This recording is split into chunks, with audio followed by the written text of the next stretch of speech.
Ladies and gentlemen, welcome back to Football Insights, where we talk about football-related issues concerning transfers, player profile, and other football matters. Make sure you click on the subscribe button, press the post notification bell so that anytime you upload, you will be the first person to receive it. Make sure you follow us on all our social media platform on IG, on TikTok, and then on X. The graphics are flowing. You can go and give us a follow on Instagram, on TikTok, and then on X. This is your big game review. Chelsea versus Manchester United, 4-3. Yes, 4-3 against Manchester United since 2017. This is the first time Chelsea are scoring Manchester United in a Premier League game. I am being specific, in a Premier League game. So it's a big win for Chelsea. Chelsea moved from 12 to 10. So it's a big win for Chelsea. It's a big game, big win for Chelsea. In this particular video, we'll also be talking about Liverpool, Manchester City, and then Tottenham Hotspurs. Basically, the midweek games, some of the midweek games that happened in the midweek. So let's get straight into the video. So quickly, we are starting with the big game. Chelsea won against Manchester United by 4-3. 4-3. Kupama Hattrick, Garnacho 2 goals. Gallagher scored the first goal, and then Bruno Fernandes also scored the second goal for Manchester United. So these are the goal scorers of the game. Kupama hat-trick, Gallagher first goal for Chelsea, Garnacho 2 goals, and then Bruno Fernandes the second goal for Manchester United. And then in this particular game, I have come to a conclusion about this man, Mauricio Pochettino. He is not fit to coach Chelsea. Trust me. In as much as I will big him up for some of his changes, some changes like in Noni Madueke, he impacted the game, he caused the penalty, but then he is not fit to coach Chelsea. And I will tell you why he is not fit to coach Chelsea. I think during the summer, or I think when the season ends, they should part ways. A mutual part ways with Mauricio Pochettino. He is not fit to coach Chelsea. He cannot take Chelsea anywhere. In as much as my bigger problems is not Mauricio Pochettino. If you know me and you know my stance about this particular Chelsea project, my biggest problem is not Mauricio Pochettino. My biggest problem is the owners, is the directors. That is my biggest problem. But Mauricio Pochettino is not helping the situation. So he is not fit to coach Chelsea. And that is the realization I have come to realize that he is not fit to coach Chelsea. But then let's get into the game. Chelsea started the game, very, very, very, very, very well. They sound, very urgent, very purposeful in the game. In the first 20 minutes, Chelsea were Chelsea, the Chelsea that I want to see. Very, very good football, very urgent in their play. Their passes was very quick, very, very urgent. And then we just scored the first goal. Manchester United controlled some of the game for let's say 10 minutes.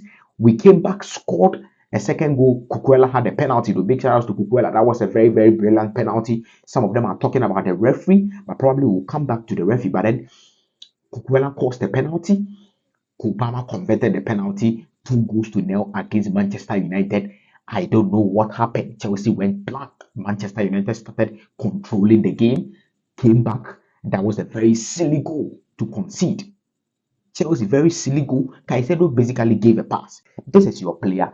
Simple pass the ball to your player. Caicedo gave the ball to Garnacho. Very, very good performance today. Very, very much big him up. I have always said that he's a very, very, very great player. So he's young too. So I think he's a very good potential that Manchester, if they manage him very well, they are going to get a gem out there. So Garnacho, very good player. He scored the first goal, and then Benoit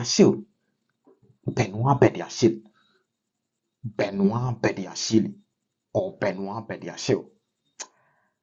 No, bro. It's not good. It's not looking good, bro. It's not looking good at all. It's not looking good. I am against the signing of Azel Desasi. Very, very against the signing of Azel Desasi. But when you look at Azel Desasi, when you look at his demeanor on the pitch, you could see or you could tell that this guy cares. He cares. He cares so much. His tackles, some of his, he has been, prone to some mistakes, but then his tackle, his demeanor on the pitch, his attitude on the pitch, it tells you that this guy cares so much. But when you look at Benoit Bediashile.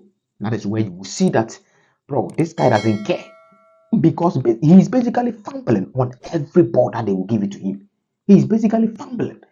And then a coach, Pochettino, you watch this game, we watched, took Ansel Desasi from the game, brought in Chalobah, whilst Benoit Bediashile was on the pitch.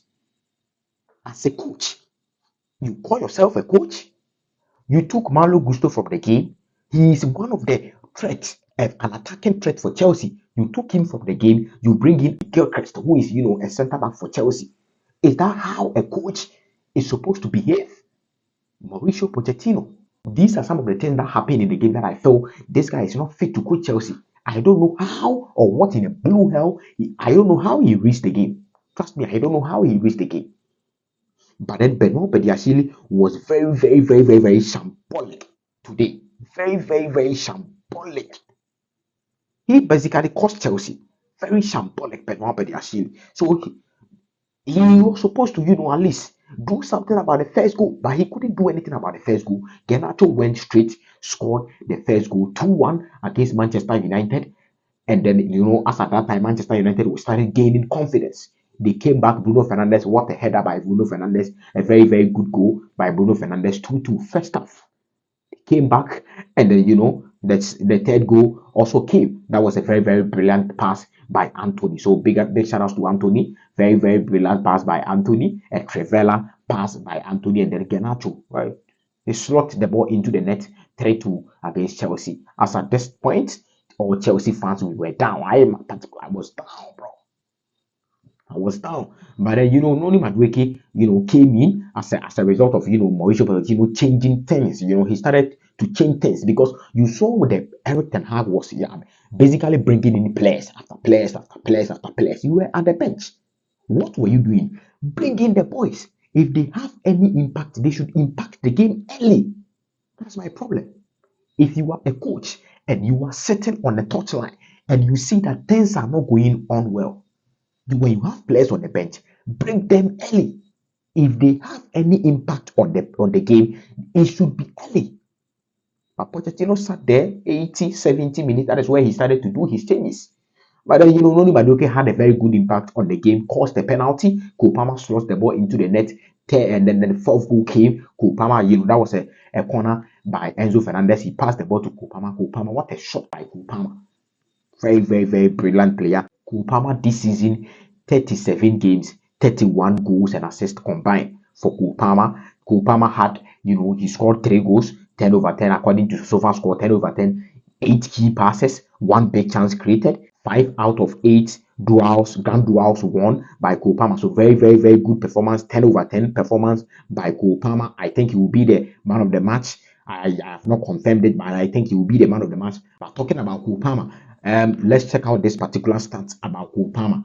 So he becomes the 8th player to score a Premier League hat-trick against Manchester United. We have David Bentley, we have Kite, we have Romelu Lukaku, we have Samuel Eto'o, we have Mohamed Salah, Ellen Bright Haaland, Phil Foden, and then Kupama in 2024. And then he is also directly involved in most goals. And 21 players, most goals. And then, as you can see here, Kupama 24, Ellen Haaland 23, Bukayo Saka 21, and then Jude Bellingham 20 in the league. So Kupama is doing really, really well. McAllister and then Kupama, they will be fighting for the signing of the season. I know people will come here and say, Kobo, you didn't support the idea of bringing Kupama to Chelsea. Yes, I still stand on where I stand. I still think we could have done better. I still think we could have done better. If we needed an attacking player, we could have done better than Kupama. But he's proven himself to be a very good player, to be a very key player for Chelsea. So big shout outs to Kupama. Hattrick, Kupama. People are talking about his penalties. Let me tell you, penalties is a skill. If you have the skill to play penalties, it is a very good skill as a player. Penalties are skill. Penalties are a very good part of football. You cannot get a penalty and then, some player, I don't want to disrespect some players, but then it is not every player who is going to, score a penalty. Penalties are made for special players, and that is why in every team they have a first penalty taker, a second penalty taker, and probably a third penalty taker. So if you are saying Cole Palmer's all he know is scoring penalty, I think you should visit your football books, because penalty are part of football. Trust me, penalty are part of football. But all in all, I think Chelsea, the performance all overall was not bad. Manchester United, this one or two mistakes, there was no need in subbing Garnacho for Rashford. There was basically no need, because you could tell Garnacho was there, the threat for Manchester United up front. So substituting Garnacho from the pitch cost Manchester United, because he was causing problems for the Chelsea centre backs, and then even both Malo Gusto and then the Sars, he was causing problems for them. So I thought that was where Eric Ten Hag made the mistakes. And then, let's talk about Varane and then Johnny Evans. What is happening to them? Varane gets an injury, move away from the pitch. They bring Johnny Evans, and then some minutes later, Johnny Evans is also injured. I don't know what in the blue air is happening. But Manchester United, they need defenders, especially a centre back and then a left back, because Dalot was very, very shambolic at the left back position tonight. So, ladies and gentlemen, big game review. Chelsea won by 4 goals to 3 against Manchester United. Very, very, very good performance for Chelsea. It is a boost going into the game on the weekend. A very, very, very good boost against a game against Sheffield United. So we'll see what happens there against Sheffield United. So let's quickly talk about some of the games that also happened during the midweek. Liverpool won by 3 goals to 1 against Sheffield United. Darwin Núñez scored, Cody Gakpo scored, and then McAllister. Brilliant goal by McAllister. What a bullet by McAllister. McAllister also scored. Manchester City also won by 4 goals to 1 against Aston Villa. They are all doing really, really well. Phil Foden, hat-trick hero Phil Foden. What a player. Free kick, shot after shot. Rodri, very, very, very good player. What a DM. My top DM. Top DM, bro. Rodri, DM in the current best DM in the game right now. So Rodri also scored for Manchester City. Duran scored for Aston Villa. So 4 goals to 1 against Aston Villa. Tottenham also drew against West Ham 1-1. They drew 1-1 against West Ham. And then Arsenal also won by 2 goals to 0 against Luton Town. So the title race is still on. Over the midweek, Liverpool won, Arsenal won, Manchester City also won. So the title race is on. It's still on fire. So, ladies and gentlemen, make sure you click on the subscribe button, press the post notification bell, follow us for more videos. Take care of yourselves, and peace.